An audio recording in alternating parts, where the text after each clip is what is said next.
En esta mañana, hermanos, continuamos hablando y edificándonos acerca de lo que es la iglesia. Ya estuvimos viendo como 6, 7 cosas en relación con la iglesia.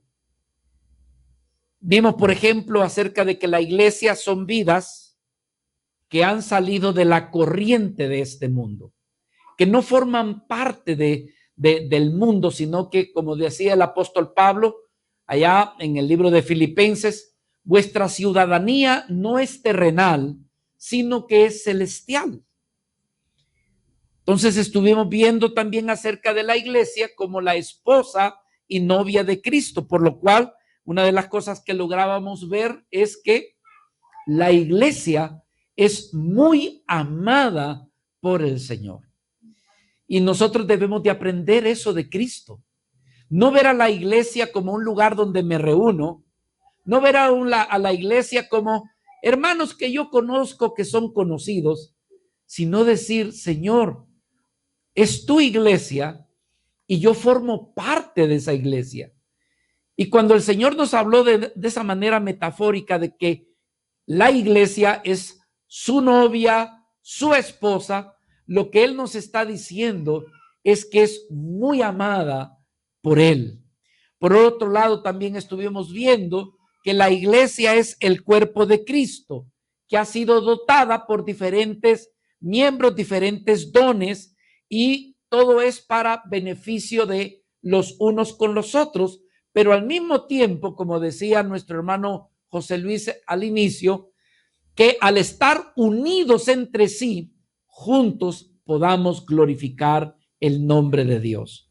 Una iglesia dividida, una iglesia, hermanos, donde se hacen diferencias el uno con el otro, muy difícil puede lograr que el nombre de Dios sea glorificado. Entonces estuvimos viendo la iglesia como el cuerpo de Cristo, pero también estuvimos viendo, y fue una de las primeras, acerca de que la iglesia es una comunidad de creyentes que busca beneficiarse el uno con el otro, pero con una sola meta: que el Señor sea visto, que realmente Cristo sea glorificado, que se cumpla lo que dice aquella escritura, que en esto serían conocidos que son mis discípulos, en que se aman los unos a los otros. No en que tienen la doctrina perfecta, no en que cantan coritos bonitos, no. Serían conocidos en una comunidad que se aman los unos con los otros. Y así también, hermanos, tomando de ese tema, abordamos la iglesia como la comunidad de congregados, los que se congregan con un propósito, se congregan a Él. No se congregan a una religión, a una denominación, sino que tienen sentido de que el llegar a la iglesia es por el Señor y para el Señor, que se congregan a Él, que la razón y el motivo de congregarse es Él, no tanto nosotros. Hay veces que vamos con la idea de que voy a ver qué es lo que Dios me da a mí. La pregunta es, ¿y tú ya viniste al Señor y le has dicho, Señor, vengo para darte gloria y adoración, para servirte? Como bien dijo ese presidente John F. Kennedy, cuando dice que Estados Unidos estaba en una situación difícil, él dijo una frase muy famosa. Dijo, nunca pienses qué tanto el país me puede dar a mí, sino piensa cuánto tú le puedes dar a tu país. Lo mismo decimos aquí, hermano. No pienses tanto qué es lo que Dios me va a dar a mí. La pregunta es, ¿qué tanto vienes tú para darle la gloria, la honra y la alabanza a tu Señor? Eso te cambia la perspectiva de congregarte. Eso te cambia el sentido, porque ya no vienes solamente para ver qué te dan, sino para ver qué le das al Señor. Hay otro tema, bueno, nos faltan otros temas más para que veamos acerca de lo que es la iglesia, pero hoy quiero que veamos un tema, y para eso quiero invitarles que abran sus Biblias en el Evangelio de San Mateo, capítulo 18.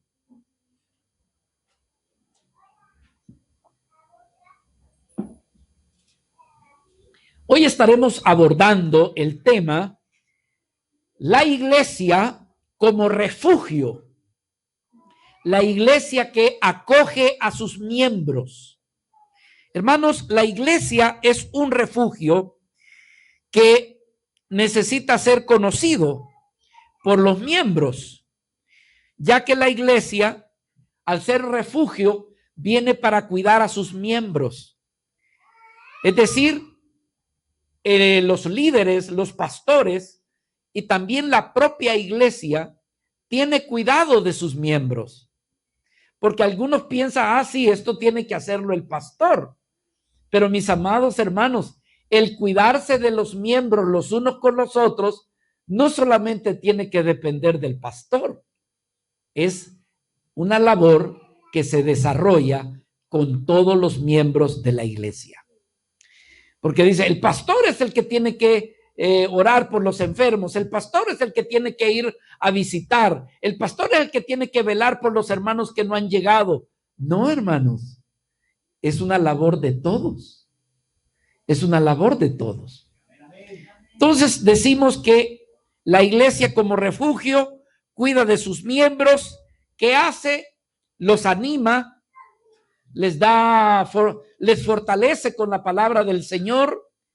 Por otro lado, con la misma palabra de Dios, lo que hace es guiarlos, los consuela, los apoya. Hermanos, está atento si hay alguna necesidad que alguno de los miembros sienta que tiene esa necesidad y no la puede suplir, lo comunica al pastor. Y si el pastor no puede, se lo comunica a la iglesia. Pero hermanos, la iglesia es un lugar de refugio donde los miembros son ayudados, fortalecidos, sea en sus necesidades materiales, pero mayormente, y quiero que me escuche por favor, mayormente en las espirituales, ¿verdad? Así que la iglesia, hermano, es un refugio donde se cuida de sus miembros, pero también sabe cómo se cuida, y a algunos no les va a gustar lo que voy a decir. Los cuida trayendo disciplina. Por favor, con permiso. ¿Disciplina? Si eso será de mi abuelita usted. La disciplina en la iglesia es de lo que muchas veces no se enseña. Hermanos, y el miembro que no tiene madurez para entender lo que significa la disciplina, porque la disciplina tiene varios términos de aplicación. Por ejemplo, disciplina de que tú vengas temprano a la iglesia. Eso es disciplina. Disciplina que tú leas la Biblia, que tú ores. Entonces estamos hablando de disciplina. A esto le llamamos disciplinas espirituales. Pero está la disciplina de corrección, está la disciplina instructiva, está la disciplina de edificación, pero está la disciplina de corrección. Pero ya vamos a hablar más tarde de eso. Pero forma parte de la vida de la iglesia. Es parte de la vivencia de la iglesia que se debe de considerar. Así que, hermanos, en esta oportunidad yo quiero que vengamos a la escritura. Aquí en el libro de Mateo, capítulo 18, es un texto un poco amplio, pero yo confío que el Señor me dé la gracia para poder terminarlo. Dice la palabra del Señor. En aquel tiempo, los discípulos vinieron a Jesús diciendo, ¿quién es el mayor en el reino de los cielos? Y llamando Jesús a un niño, lo puso en medio de ellos y dijo, de cierto os digo que si no os volvéis y os hacéis como niños, no entraréis en el reino de los cielos. Así que cualquiera que se humille como este niño, ese es el mayor en el reino de los cielos. Y cualquiera que reciba en mi nombre a un niño como este, a mí me recibe. Y cualquiera que haga tropezar a alguno de estos pequeños que creen en mí, mejor le fuera que se colgase al cuello una piedra de molino de asno y que se le hundiese en lo profundo del mar. Ay del mundo por los tropiezos, porque es necesario que vengan tropiezos, pero ay de los hombres por quien viene el tropiezo. Por tanto, si tu mano o tu pie te es ocasión de caer, córtalo y échalo de ti. Mejor te es entrar en la vida cojo o manco que teniendo 2 manos o 2 pies y ser echado en el fuego eterno. Y si tu ojo te es ocasión de caer, sácalo y échalo de ti. Mejor te es entrar con un solo ojo en la vida que teniendo 2 ojos y ser echado en el infierno del fuego. Mirad que no os menospreciéis a uno de estos pequeños, porque os digo que sus ángeles en los cielos ven siempre el rostro de mi Padre que está en los cielos. Porque el Hijo del Hombre ha venido para salvar lo que se ha perdido. ¿Qué os parece? Si un hombre tiene 100 ovejas y se descarría una de ellas, ¿no deja las 99 y va por los montes a buscar la que se había descarriado? Y si acontece que la encuentra, de cierto digo que se regocija más por aquella que por las 99 que no se descarriaron. Así, no es la voluntad de vuestro Padre que está en los cielos que se pierda uno de estos pequeños. Por tanto, si tu hermano peca contra ti, ve y repréndele, estando tú y él solos. Si te oyeres, has ganado a tu hermano. Mas si no te oyeres, entonces toma aún contigo a 1 o 2 para que en boca de 2 o 3 testigos conste toda palabra. Si no los oyeres a ellos, dilo a la iglesia, y si no oyere a la iglesia, entonces tenle por gentil y publicano. De cierto os digo que todo lo que atéis en la tierra será atado en el cielo, y todo lo que desatéis en la tierra será desatado en el cielo. Otra vez os digo que si 2 de vosotros se pusieren de acuerdo en la tierra de cualquier cosa que pidieren, les será hecho por mi Padre que está en los cielos. Porque donde están 2 o 3 congregados en mi nombre, allí estoy yo en medio de ellos. Entonces se le acercó Pedro y le dijo: Señor, ¿cuántas veces perdonaré a mi hermano que peque contra mí? ¿Hasta 7? Jesús le dijo: no te digo hasta 7, sino aún hasta 70 veces 7. Sea bendito tu nombre, Señor.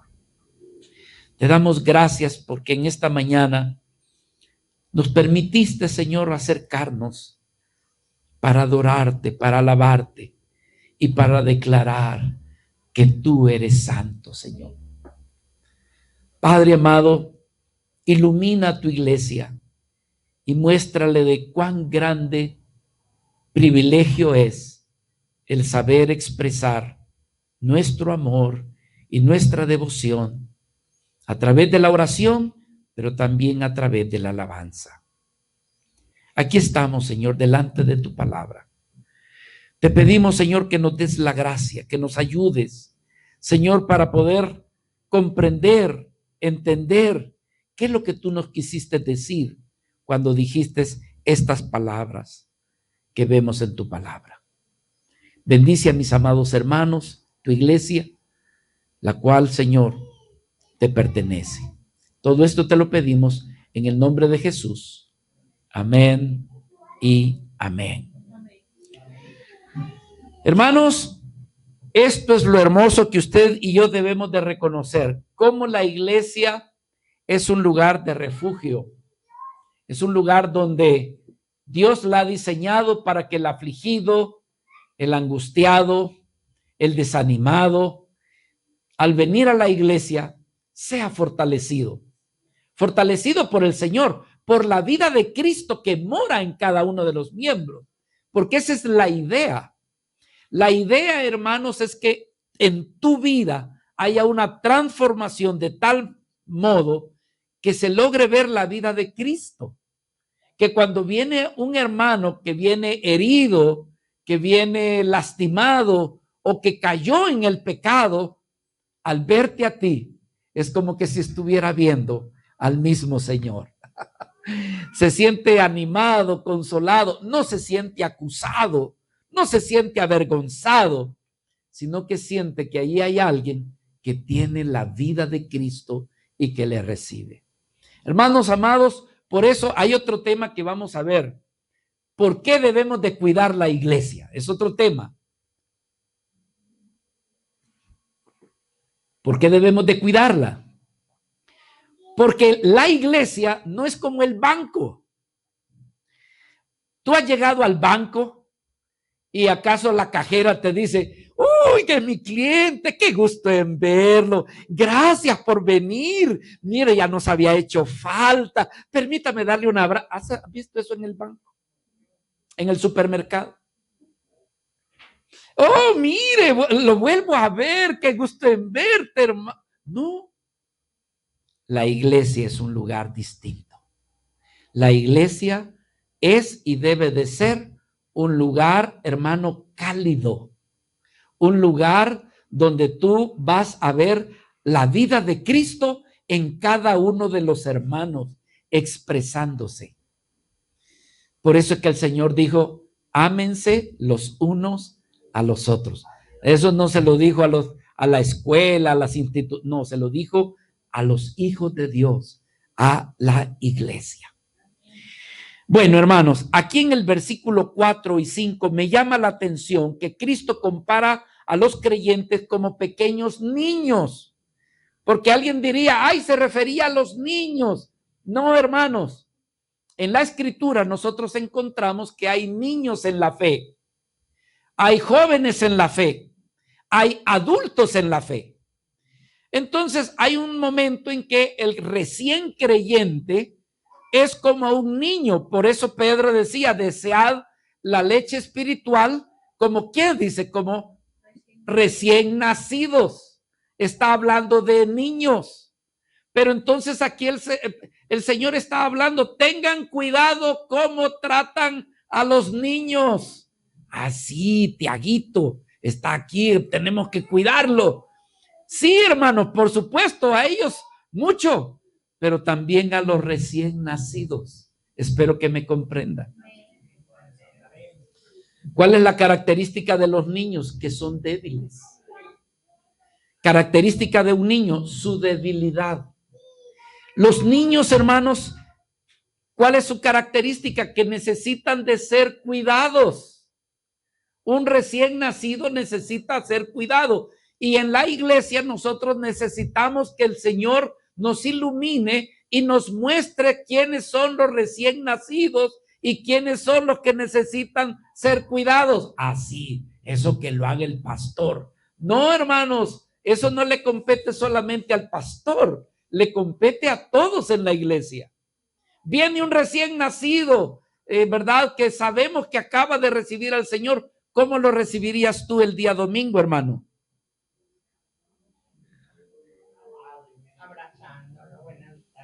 Con amor, ¿no es cierto? Qué gusto en volver a verte, hermano.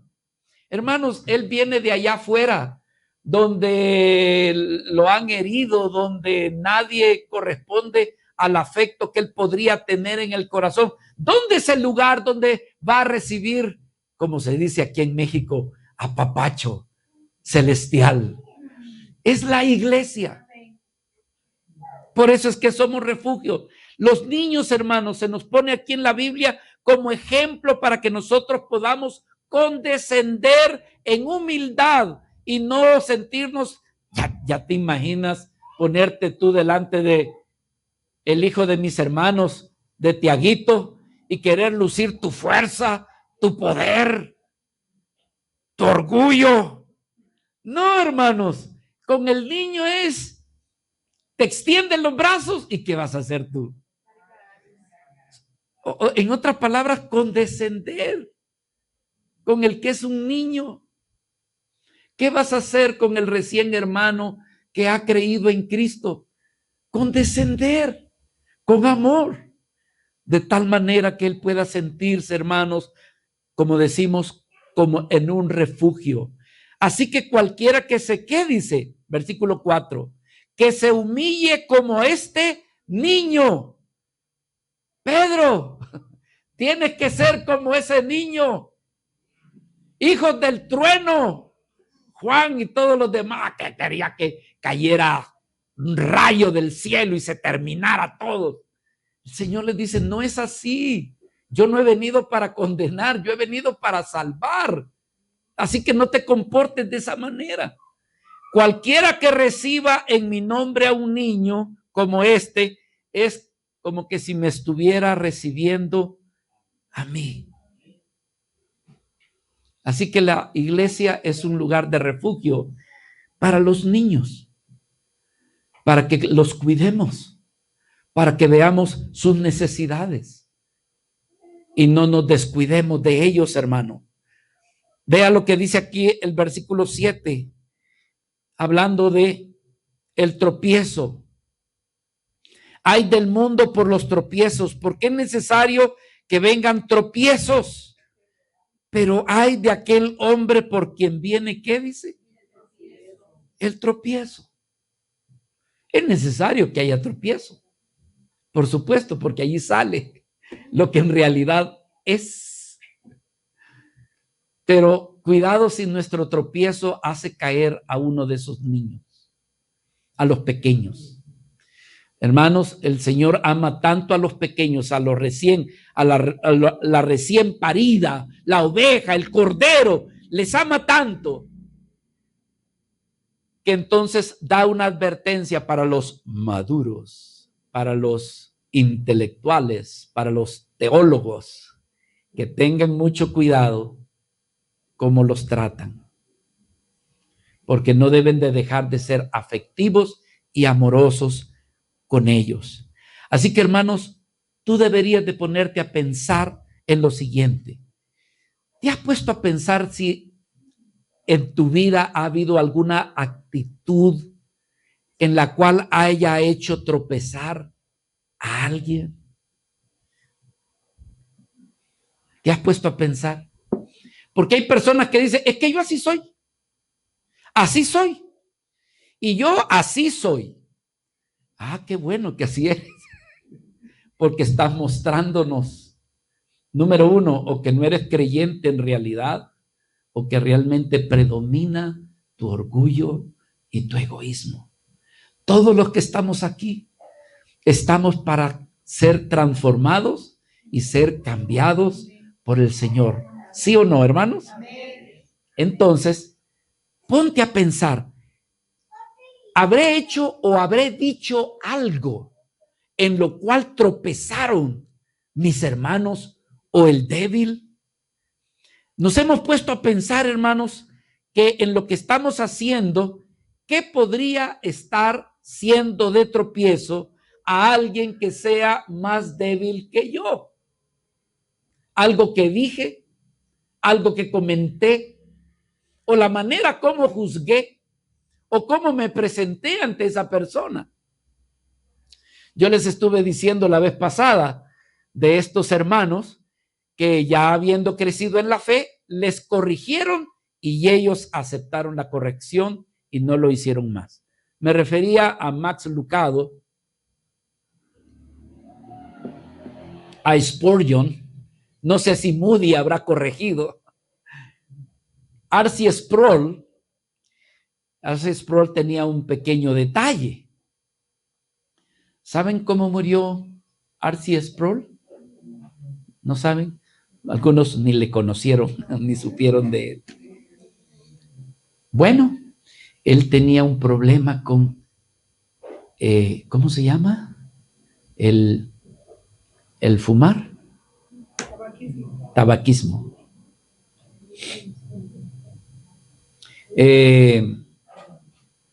Max Lucado, cada vez que él comía una pizza, No en otra manera, solamente en esa ocasión.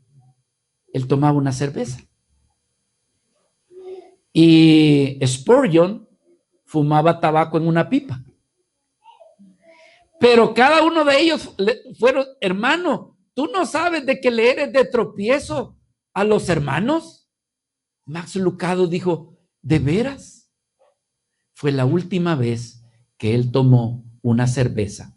Lo hizo para no serle de tropiezo a sus hermanos ni a la iglesia. Moody, cuando le dijeron que eso del vicio de fumar tabaco en pipa no era muy edificante, hermano, suspendió y lo cortó. Pero hay vidas que dicen, no, es que yo así soy. Ah, de veras. No te importa tu hermano, no te importa la iglesia, no te importa el Señor. Entonces, dice, es necesario que hayan tropiezos, pero hay de aquellos que, hermanos, no se arrepienten por haber sido causa de tropiezos. Por ejemplo, nosotros como padres podemos serle de tropiezo a nuestros hijos. ¿Cómo? ¿Cómo le hablamos? Con rudeza, con golpe. Quizás así fue tratado él. Y por eso ahora trata a sus hijos de esa forma. Pero eso no es lo correcto. Y entonces le eres de tropiezo a tus hijos. Y si lo has sido, es para que tú le pidas perdón a tu hijo y le digas, hijo, perdóname, porque no te he tratado como debieras. O si no, hermanos, con ejemplos, acciones, le podemos ser de tropiezo a la iglesia o a nuestros hijos. Por ejemplo, ¿qué tipo de películas miras tú delante de tus hijos?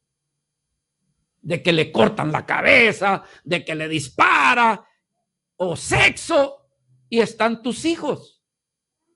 Oye, tú estás siendo de tropiezo a tus hijos. Entonces, hermano, el Señor dice, dice, es necesario que haya tropiezos. Sí, para que haya arrepentimiento, para que le pidas perdón a la persona y también que le pidas perdón al Señor. Pero ¿qué tal tropiezos en el matrimonio? ¿Cómo nos conducimos con nuestra esposa? ¿Cómo nos conducimos con nuestro esposo? ¿Le soy de tropiezo? ¿Le soy de tropiezo a mi esposa con lo que dije, con lo que hago? Entonces necesito volver y decir, Señor, alinea mi corazón, endereza mis pasos y dame la gracia de no serle de tropiezo a mi pareja, sino por el contrario, de edificación. Como hermanos en Cristo, piensa, hermano, si tú has sido motivo de amargura para otro hermano, para otra hermana, mira si te has mostrado rencoroso o rencorosa o has tenido actitudes que son negativas. Es necesario que haya los tropiezos, tanto para aquel como para ti. Si tú fuiste motivo de tropiezo, para que humildemente vengas y le digas, gracias, Señor, por tratar con mi corazón. Ya me mostraste cómo soy. Perdóname. Y dame la gracia de ir donde mi hermano y pedirle perdón por la mala actitud que yo he tenido con él o con ella. Y el otro lado, es necesario que hayan tropiezos. ¿Para qué? Para que tú puedas ejercitar el perdón.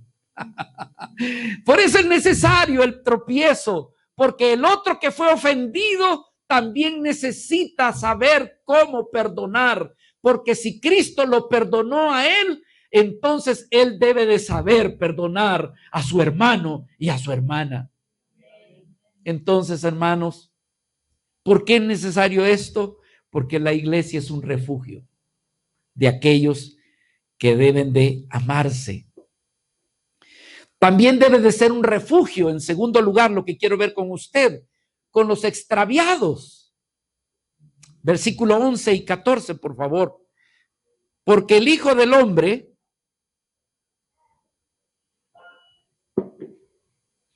ha venido para salvar ¿el qué, hermanos? ¿Qué os parece? Y comienza.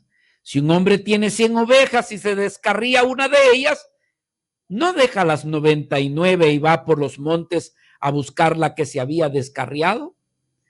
Entonces, hermanos, aquí nuestro amado Señor Jesucristo nos recuerda que Él vino para salvar lo que se había perdido, pero que una vez que lo que salva, hermanos, lo que Él ha salvado, lo que desea es que no se vuelva a perder otra vez. Porque hay veces que nos toca, hermanos, como aquel que salió con, se dice, ¿cómo se? Red se dice. Yo les iba a decir como se dicen allá por Diuno. La atarraya decimos nosotros. ¿Se oye ese término aquí, hermano, atarraya? No, ¿verdad? Ah, unos sí, otros no. Bueno, la red. Usted lanza la red y entonces viene y jala la red y ahí viene el montón de peces. Pero de repente, hermano, de los agarrados, sale y se va y se fue. Entonces, aquí el Señor está hablando de las que han sido encontradas, porque Él vino a salvar lo que se había perdido. Hermano, perdidos somos todos, ¿sabía usted? Yo soy el principal perdido. Pero el Señor tuvo misericordia de mí y me encontró, hermano. Me encontró y me agarró y me salvó, como a usted y a mí. Pero entonces ahora, ¿cuántos han venido, pero cuántos se han ido? Muchas veces nosotros los pastores tenemos cuidado de cuántos asistieron, pero no tenemos cuidado de cuántos fueron los que se fueron. O sea, dice, hoy tuvimos tanta de asistencia. ¿Cuántos? Y hasta ponen a un contador, ¿verdad? ¿Y cuántos vinieron este domingo? Pues sí, pero ¿por qué no cuentan los que no vinieron? ¿Por qué no cuentan los que, cómo se llama, los que se fueron? Porque el Señor tiene cuidado de lo que se ha perdido. Entonces, hermano, nadie debemos de tener el cuidado de afectar de manera negativa a aquellos que recién han venido al conocimiento del Evangelio. Cristo nos habla de la oveja perdida. Entonces, si es oveja, es oveja. No sé si ya me comprendió lo que yo estoy tratando de decir. Lo que se perdió, estamos hablando de algo que ya se reconoce como oveja, porque hay unos que no son ovejas. ¿Qué son, hermanos? Son cabritos. Esos no son. Pero aquí lo que se perdió no fue un cabrito ni una cabrita. Aquí lo que se perdió fue una oveja. ¿Capta la diferencia, hermanos? Porque hay veces que la gente confunde. No, aquí lo que se perdió fue una oveja.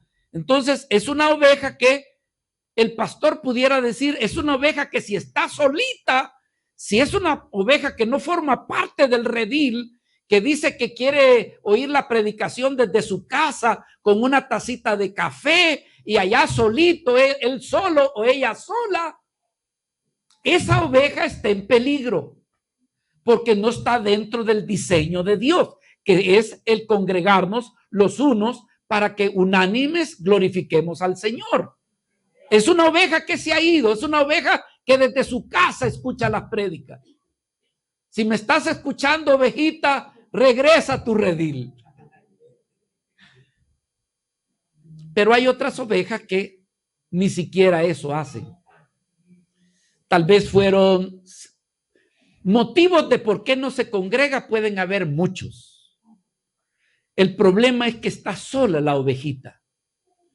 Y entonces, ¿qué hace el pastor? Dice que deja las 99. No porque no le importen las 99, no porque no le interesan las 99, es porque las 99 están en el redil, forman parte del cuerpo, están juntas, mas aquella está apartada. Entonces nos habla de la oveja que se ha apartado, pero que necesita que el pastor vaya por lo que se conoce como la oveja descarriada. Una oveja que probablemente, hermanos, ha caído en el pecado, ¿verdad? Y que el pecado hace que su corazón esté endurecido. El pecado hace, hermanos, que la oveja sea más ciega de lo que es.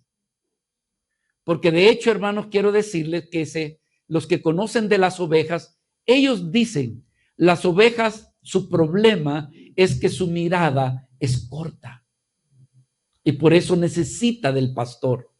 Pero imagínese, hermano, una oveja no solamente porque tiene una mirada corta, aunado a eso, el pecado en su vida. Entonces, hermano, no solamente le hace ciega, sino que sorda, porque se ha alejado del pastor. Y la iglesia es un lugar de refugio, donde hay que ir a buscar a la oveja y traerla. Yo me pongo a pensar, ¿cómo deberían las 99 recibir a esa oveja que regresa? ¿Cómo deberían de recibir las demás ovejas? Vaya, hombre, al fin regresaste. Anduviste por el mundial. Se te siente olor a mundo. Suele suceder, hermanos. Después de 40 años de andar pastoreando, de estar predicando, yo ya he visto eso en la iglesia. Que hermanos que regresan, hermanos que solo Dios sabe cómo regresaron. Meses de no congregarse, haciendo todo el esfuerzo, y cuando llegan, sale un hermanito especial, ¿verdad? Qué bueno que viniste, hombre. Ya, yo pensé que ya no formabas parte de nosotros. Mira, siente olor a mundial tú. ¿Me entienden, hermano? No es así, iglesia amada del Señor. Cuando un pecador viene, es de recibirlo con gran amor y con gran afecto. Porque así es como el Señor te recibe a ti todos los días, oveja descarriada. Porque todos nos descarriamos, hermanos, cuando menos sentimos. Pero Dios es alguien que tiene misericordia. El pastor no debe de descansar hasta encontrarla y luego traerla. Aunque hay veces, hermano, que el pastor, después de que hizo todo lo que era necesario, la oveja persiste. Entonces, a uno como pastor se cuestiona, entonces, si realmente esa vida era una oveja o siguió siendo una cabrita en medio de las ovejas. No sé si me doy a comprender lo que trato de decir. Porque hay veces que el pastor hace todo, hermanos. Visita, llamadas, va a buscarle, le está aconsejando, le ofrece de todo, pero la vida persiste. Entonces uno dice, Señor, quizás yo me equivoqué en pensar que era una oveja, pero aún no lo es. Dice, ¿qué os parece si un hombre tiene 100 ovejas, se descarría una de ellas? ¿No deja las 99 y va por los montes a buscar la que se había perdido? Entonces, hermanos, este pastor ha dejado las 99, va a buscar la que se ha perdido, y esto me habla un poquito parecido a la parábola del hijo pródigo. Un poco. Porque el hijo se había perdido. Y de repente, hermanos, aparece el hijo. Y cuando aparece el hijo allá a lo lejos, dice que el padre sale corriendo para buscar y abrazar a su hijo. Así que, hermanos, que Dios nos ayude, porque lo que debemos de preguntarnos es, ¿y yo qué actitud tengo cuando un hermano se extravía? ¿Soy indiferente? Porque miren, hermanos, un día resulta de que Dios se encuentra con Caín. Y entonces la primera pregunta que le hace el Señor a Caín, Caín, ¿dónde está tu hermano? ¿Y sabe la respuesta de Caín? ¿Y yo qué?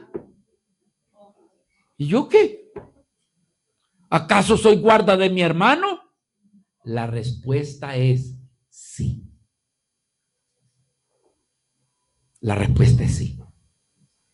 Todos somos guardas de cada uno de nosotros. Los miembros, hermanos, los más cercanos se guardan el uno con el otro, le ayudan, le acomodan, en fin, hermanos, les son útiles. Los miembros, hermanos, los tendones, las articulaciones, todos se ayudan los unos con los otros, no son indiferentes. Hay una herida y salen los glóbulos blancos corriendo y atacan al virus, a la bacteria y fortalece. Los glóbulos rojos comienzan a multiplicarse más. No dice, ay, que le vaya como le vaya. Tiene la culpa por haber metido el pie donde no tenía que haberlo metido. No, hermanos, somos llamados a ayudarnos los unos con los otros. Entonces debemos de preocuparnos. Tu hermano, el que se sienta a la par tuya, ¿ya te preguntaste que no llegó este domingo? Es para que tú digas, ¿le habrá pasado algo a mi hermano? Y le busques, y le busques, y le llamas. No, eso le toca al pastor. Ese es el error de la iglesia, hermano. Pensar de que todo esto le toca solamente al pastor. No, te toca a ti, amada iglesia. Que si tú te das cuenta de un hermano que quizás está enfermo, la vez pasada la hermana Ligia me dijo, hermano, se cayó la hermana fulana de tal. Pusimos a la iglesia a orar. Pero, ¿y el pastor? Bueno, hay una hermana que le está discipulando. Ella nos da el reporte. Si hay algo más que podemos ayudar, lo vamos a hacer con gusto. Pero es que solo el pastor, hermano, el pastor no puede hacer todo eso. El cuerpo. Pregunta, ¿sientes tú alguna preocupación por el hermano que tienes algún tiempo de no ver? Es algo que debes de preguntarte. ¿O somos tan egoístas, hermano, que solamente pensamos en nosotros como miembros y no pensamos en los demás? La iglesia es un lugar de refugio. Lo tercero que quiero ver con ustedes, la iglesia como refugio hace uso de la disciplina y de la disciplina que restaura. La disciplina, hermanos, no está para consumir a nadie. Por supuesto, cuando la vida de Cristo no mora en aquellos que ejercen la disciplina, puede llegar a un punto en que la disciplina correctiva puede ser una disciplina que en lugar de edificar, destruye. Pero aquellos que son hijos de Dios, que conocen la palabra de Dios y que logran ver los principios que aparecen en la palabra de Dios, cuando ejercen la disciplina, la ejercen con sabiduría, la ejercen con la sabiduría de la palabra del Señor. La palabra se convierte como la orientación, como la guianza para hacer de la disciplina aquello que es conforme a la voluntad del Señor. Versículo 14. Así no es voluntad de vuestro Padre que está en los cielos que se pierda, ¿qué dice? Uno de estos pequeños.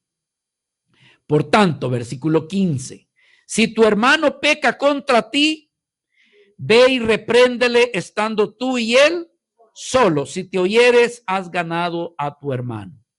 Bueno, hermanos, una de las cosas que se debe de hacer es que si una oveja se ha descarriado y cae en el pecado, la idea es disciplinarle, pero en restauración, no en aniquilación, sino restaurarle. Y restaurarle, hermano, con misericordia. O sea, caíste en el pecado, eres un sinvergüenza, eres un... No, espérate, no es así. Vas a perder la salvación. Te vas a ir al infierno. ¿Cómo se restaura? Creo que el Señor nos deja un principio. Gálatas, por favor, si fueran tan amables. Libro de Gálatas, capítulo 6. Estamos hablando todavía un poco de la oveja que se ha extraviado. Fíjate, hermanos, Si alguno fuere sorprendido, ¿cómo dice, hermanos? En alguna falta, vosotros que sois espirituales, restauradle con espíritu de mansedumbre, tomando en cuenta algo, considerándote a ti mismo, no seas que tú también seas tentado. Amados hermanos, aquí encontramos algo muy edificante, muy revelador, dijéramos así. Y es el hecho de que quien va a corregir al hermano no es el pastor. Quiero que observen eso. Son los hermanos involucrados. El pastor está de manera marginal. Porque fíjese lo que dice hermanos, ¿verdad que no dice pastor? No dice así, ¿verdad, hermano? Dice hermanos. Si alguno fuera sorprendido en alguna falta, vosotros, está hablando en plural, no está diciendo solo el pastor. Vosotros que sois espirituales, es decir, los más grandes, restaurarle con espíritu de mansedumbre. Así que cuando tú vayas a corregir a alguien, hazlo con mansedumbre, hermano.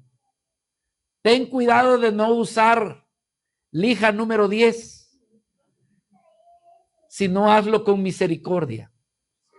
Hazlo con amor. Hazle sentir a esa persona de que tú no estás en contra de él o en contra de ella, que estás a su favor, pero que necesita corregir algo que a Dios no le agrada. Así que, hermanos, Dios, ¿qué es lo que desea? Que si el hermano ha pecado y si sobre todo lo ha hecho contra ti, que tú vayas, lo corrijas, pero que al mismo tiempo lo restaures. Lo restaures. La idea es ganar y no perder. ¿Comprendemos eso, hermano? La idea es ganar, no perder. Por eso es que el Señor dice aquí, regresemos al texto, versículo 15.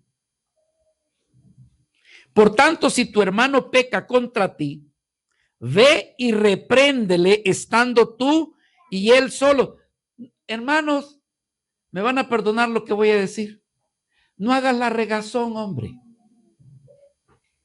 Tu hermano pecó contra ti, no hagas la regazón. Disculpen que use esos términos. Ve donde el hermano, deja de estar hablando en público. Ve donde la hermana con el que tienes el problema. Eso es lo que está diciendo aquí la palabra. Mas si no te oyere, toma aún contigo a uno o dos, para que en boca de 2 o 3 testigos conste, ¿qué dice? Toda palabra. Así que, mis amados hermanos, qué hermoso que nuestro amado Señor Jesucristo nos dio un orden de cómo se debe de corregir aquello. Tu hermano está fallando, invítalo a un desayuno. Y ahí en el desayuno platica amorosamente y exprésale el tropiezo, exprésale la dificultad, exprésale el desacuerdo y trata de ganarlo. Si él te dice, estoy de acuerdo, acepto tu disculpa, o mira, estoy de acuerdo, he fallado, entonces ya se arregló, ganaste a tu hermano. Pero si tu hermano con el que tuviste el problema, después de que ya hablaron cuál es el problema, y no se llega a ningún acuerdo, entonces, ¿qué dice la palabra, hermano? Que busca, no para contarle el chisme. Mira, te vengo a contar. Oye, ¿para qué me vienes a contar? Para que sepas. No, espérate. Ya esto se está volviendo chisme. ¿O quieres que yo participe para ayudar el problema o es chisme el que me estás trayendo? Entonces, hermano, la escritura nos dice, ve y busca. Pero esto es para que los dos hermanos convenzan al otro hermano, o si este hermano les haga saber, ¿verdad?, cuál es el error, que en realidad no se conoce la raíz del problema. Entonces aquí nuestro Señor, hermanos, yo doy gracias a Dios porque, miren, no encuentro otro pasaje donde seamos guiados a cómo arreglar las dificultades entre los hermanos más que este texto. Bendito sea nuestro Dios que nos dejó la guianza. Bendito sea nuestro Dios que nos dejó su palabra y que nos dice, esta es la manera como se debe de corregir un problema dentro de la iglesia que he llamado a ser un refugio. Entonces, número 1, hablar con el hermano a solas. Hablar, por ejemplo, por qué pecó contra ti o cómo pecó contra ti. Que él sepa. Hermano, no me canso de dar esta ilustración, pero no todos ustedes lo saben. Así que lo voy a repetir ahora. ¿Cómo arreglé una situación con un hermano? El pastor.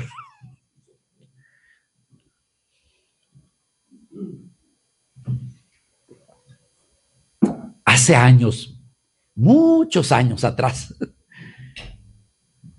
Resulta, hermanos, que mi amada esposa y yo nos casamos.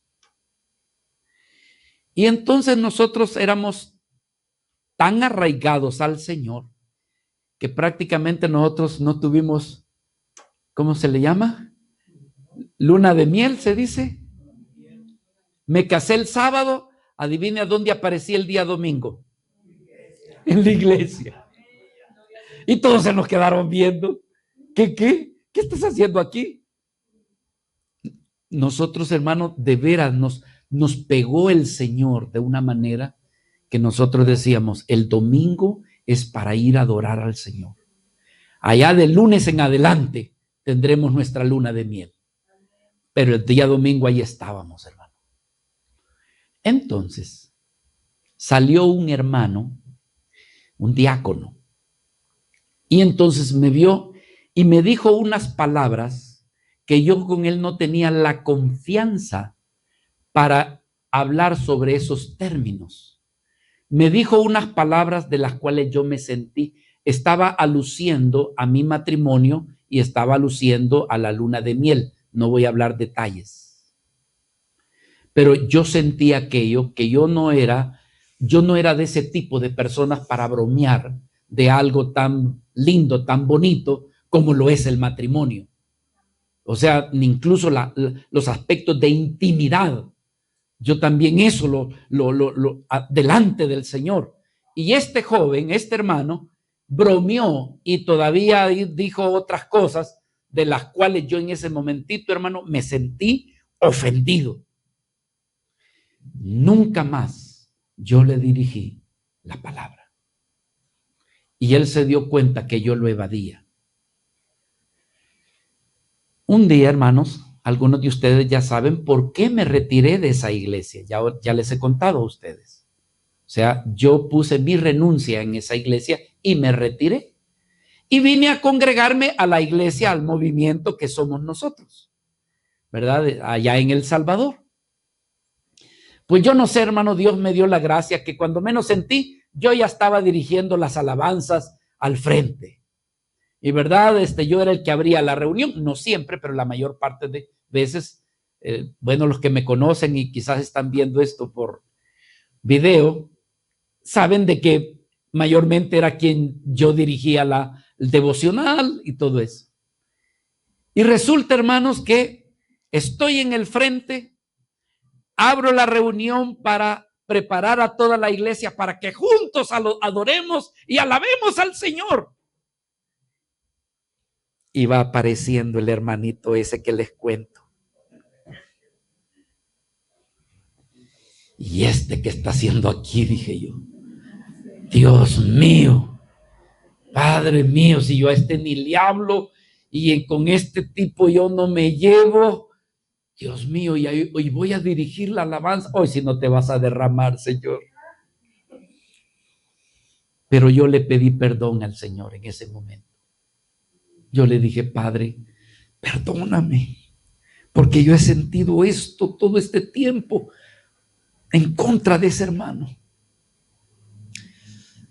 Me acuerdo tan vívido, hermano, que ahorita mi corazón, que yo le dije, Señor, no permitas que esto eche a perder tu adoración, Señor.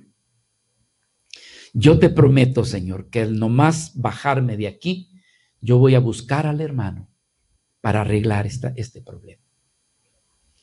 Así que, Señor, perdóname, lávame, límpiame, porque ¿cómo voy a adorarte, Señor? ¿Cómo voy a decir, gloria al nombre de Cristo? Y el diablo, eres un hipócrita, ya vistes con él.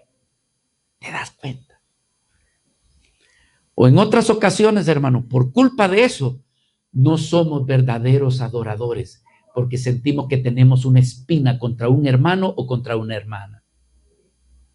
Necesitamos limpieza, porque si no el maligno se aprovecha en acusarte y no puedes adorar al Señor con limpieza de corazón. No puedes. El Señor no fluye en esa adoración, no fluye en esa alabanza.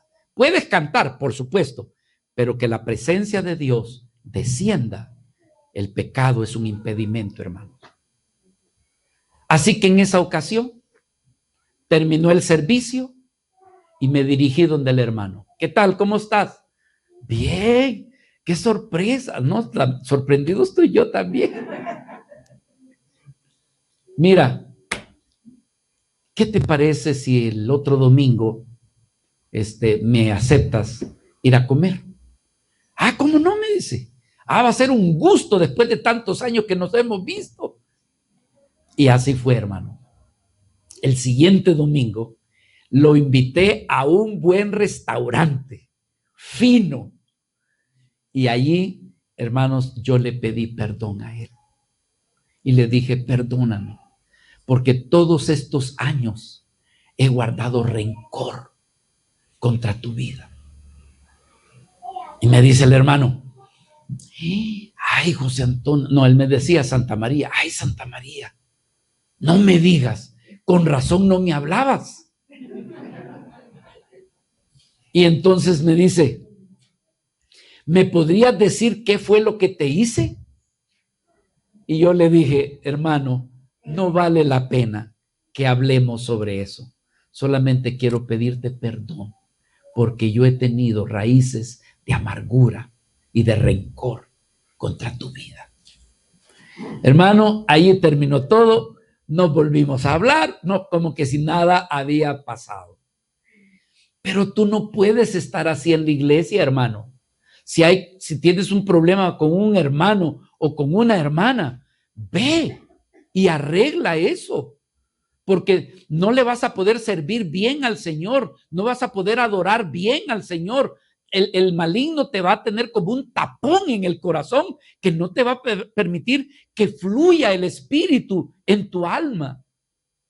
Por eso, bendito sea nuestro Padre, que nos dejó el principio de cómo arreglar estos problemas. Habla, ¿verdad? Si él no te quiso escuchar, entonces busca a otro, dice la Escritura. Si te oyeres, has ganado a tu hermano, mas si no te oyeres, toma un contigo, a uno o dos, para que en boca de 2 o 3 testigos conste toda palabra. Si no los oyere a ellos, entonces dile a la iglesia, hermanos, ustedes saben que amo a mi hermano, ayúdenme. Quiero reconciliarme con el hermano. No lo digo como chisme, lo digo con un solo propósito, que ustedes participen en la restauración de nuestra relación como hermanos. Y si no los oyeres a ellos, entonces, si no lo oyere a la iglesia, entonces tenlo por gentil y publicano.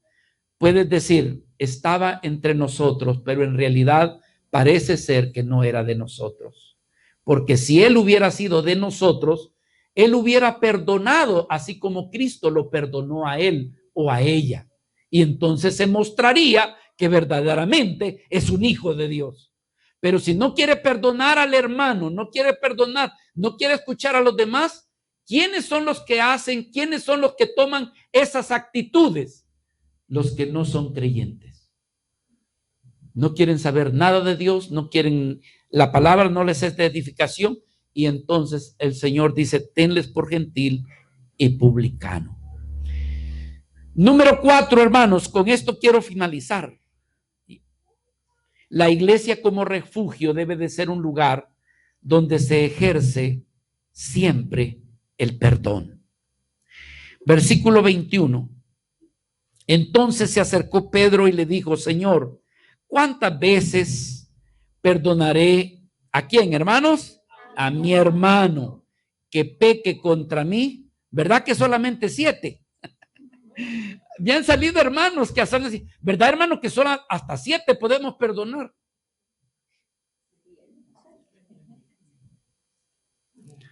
Ya el mismo Pedro le estaba diciendo, ¿verdad que esta es la cantidad con la que debo de perdonar?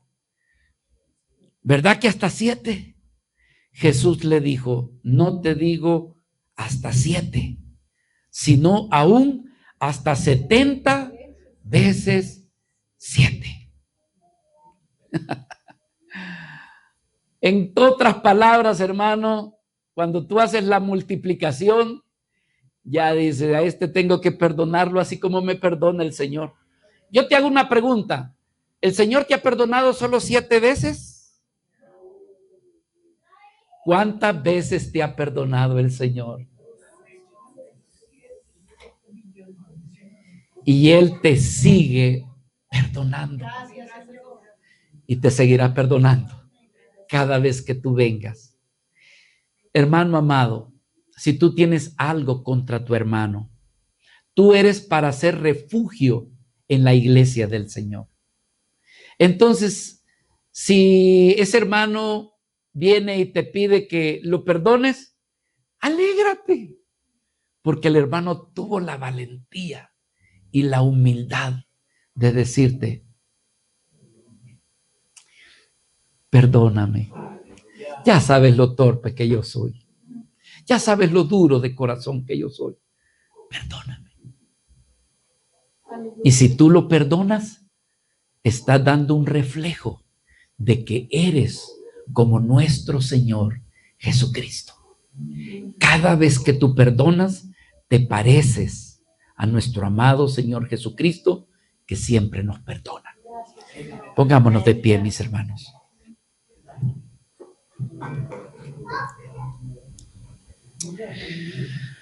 Señor, queremos darte las gracias por dejarnos tu bendita palabra como guía para saber cómo conducirnos.